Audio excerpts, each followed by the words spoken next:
Hello and happy Pride, Canada.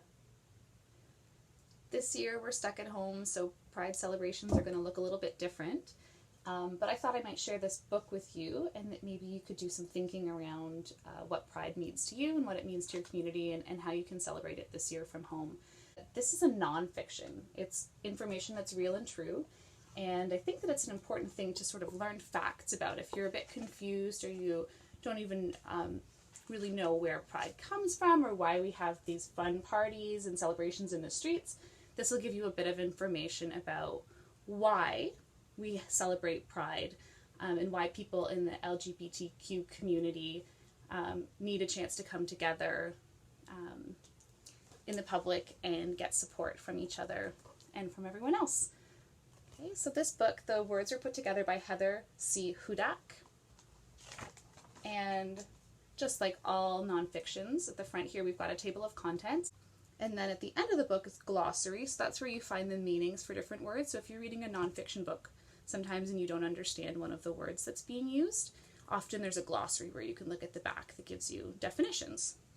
And then to learn more is often in books. It'll give you some more sources, maybe websites or other books to check out or videos.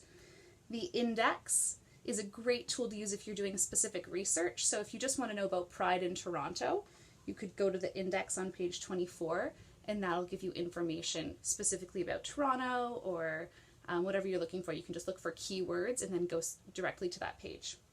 And then quick questions at the end. So this book has some questions, some things for us to think about after we finish reading. So, chapter 1, Free to Be. There's the picture. I love that image. It's nice that nonfiction books often have real pictures, so you can see real people connected to the information in the book. Many Canadians belong to the lesbian, gay, bisexual, trans, and queer, LGBTQ community. They hold Pride celebrations across the country. Pride events often include parades and parties. They help empower the LGBTQ community. Here it says, many cities hold parades as part of their Pride festivals. So in this book, the captions are kind of in these little fun dots instead of having the description underneath. Here's this caption here. People of all ages come together to support the LGBTQ community at Pride festivals.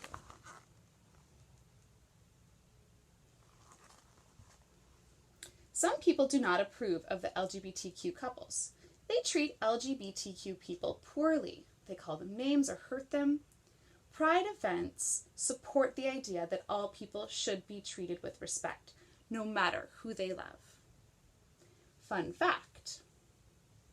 Pride celebrations are not just for LGBTQ people. Many non-LGBTQ people attend Pride events. Companies, celebrities, politicians, university students, and families can come out to support the community. So all are welcome. That's the whole point, isn't it? Now we're on to chapter 2. What is LGBTQ? The term LGBTQ stands for lesbian, gay, bisexual, trans, and queer. The word gay describes a person who loves someone who is the same gender he or she is. A man who loves another man is gay. A woman can also be gay. Gay women are sometimes called lesbians. A person who loves all people, no matter what their gender is called bisexual.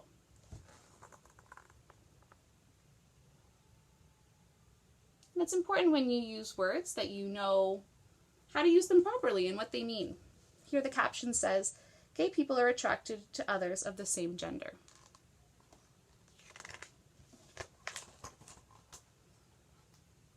The Pride flag flaps at Parliament Hill. The word trans is used for people who feel that their gender does not match the gender they were assigned at birth. A baby's gender is based on whether it's born male or with female body parts. Okay, so the doctor looks at the body parts and then they make a decision for the baby based on the body parts. But as the child grows up, it may not identify with their gender as it was assigned. So sometimes When boys and girls grow up, they start thinking about who they are and how they feel in their bodies. And sometimes the body parts that they were born with, or if they were told they're born with boy body parts, that's not how they feel inside. And sometimes if you're born with girl body parts, as you grow up and get to know yourself, that's not who you feel you are inside. And that is okay.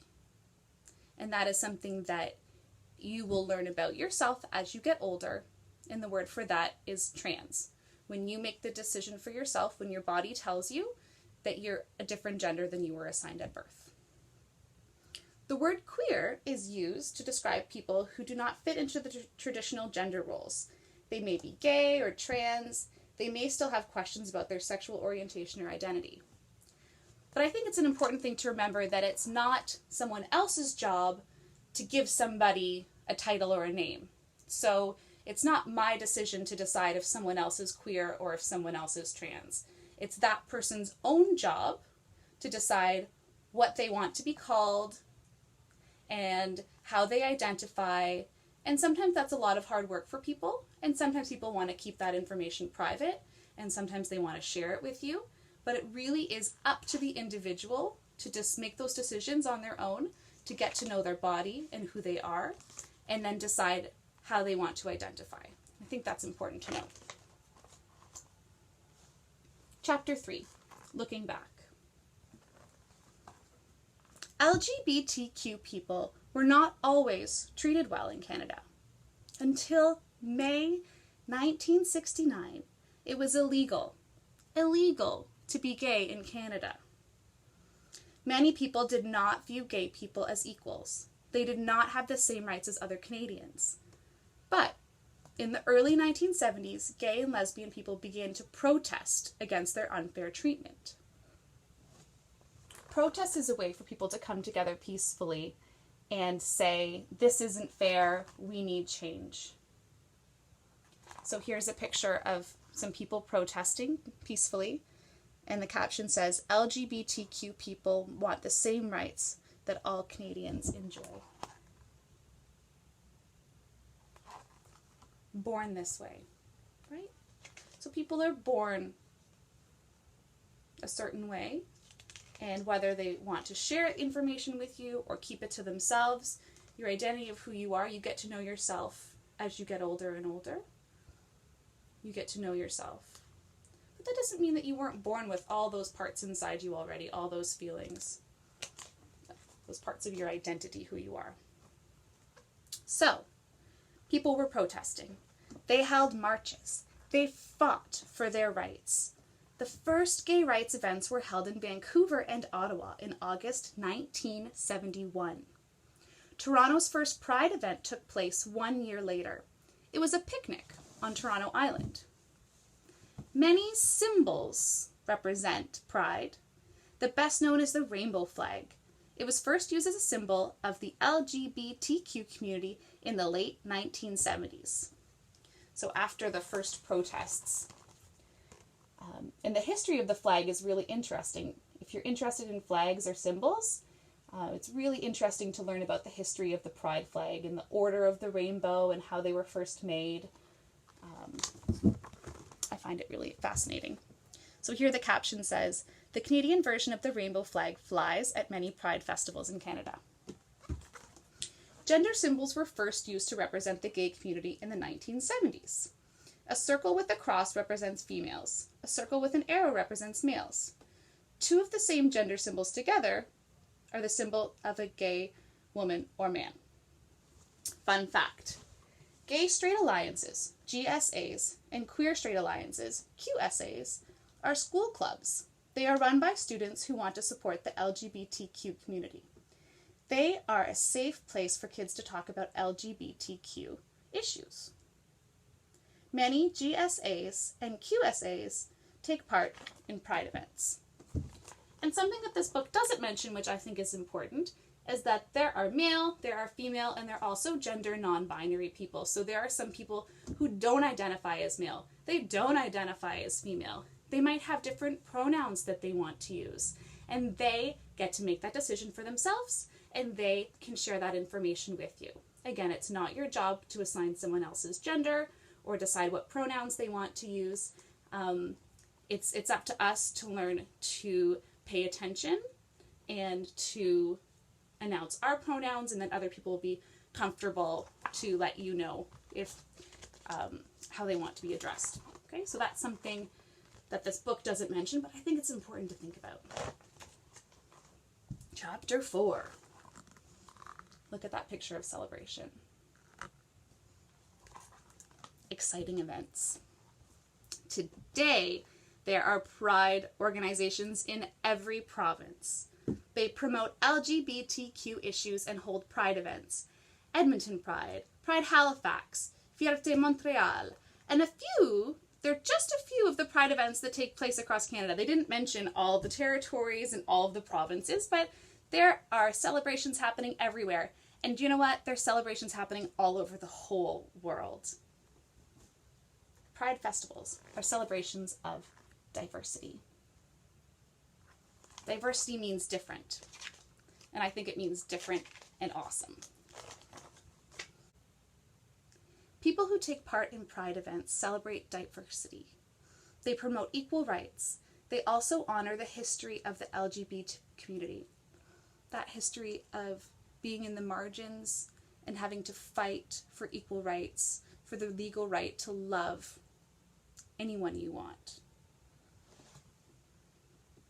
Many people wear colorful clothing and ride on flashy floats. At pride parades and in events, they enjoy dressing up in wigs and makeup. Some people wear glitter and face paint. They may also wear costumes. The costumes are just a way of celebrating, and lots of different events around the world. When there's a big parade, people dress up and celebrate, and it's just a way to get into the spirit. June is Pride Month in Canada. Parades, dances, and festivals take place throughout the month. Toronto Pride Week is the biggest pride event in Canada. More than 1 million people. 1 million people take part every year. The Vancouver Pride Society holds more than 20 events each summer. It is the largest celebration of its kind in Western Canada. The Ottawa Capital Pride Organization hosts a pride event in Canada's capital city each year. The event lasts for a week and ends in a parade. So here it says, Vancouver's rainbow crosswalks are a sign of support for the LGBT community. The local police, the Prime Minister, and the other government workers may take place in the Pride celebrations in Ottawa. Capital Pride promotes the idea of a rainbow community. There are 7 main colors in the rainbow. There are also many shades in between. The LGBT community is like a rainbow. Some people identify with the LGBTQ labels. However, there are many other sexual orientations and gender identities too. The first Pride Parade in Winnipeg took place in 1987. Only 250 people took part. But today, thousands of people participate in the Pride Winnipeg Festival. The 10-day event is one of the biggest Pride celebrations outside of Vancouver and Toronto. Pride is a time to celebrate LGBTQ Canadians. It reminds us that all people are equal in Canada.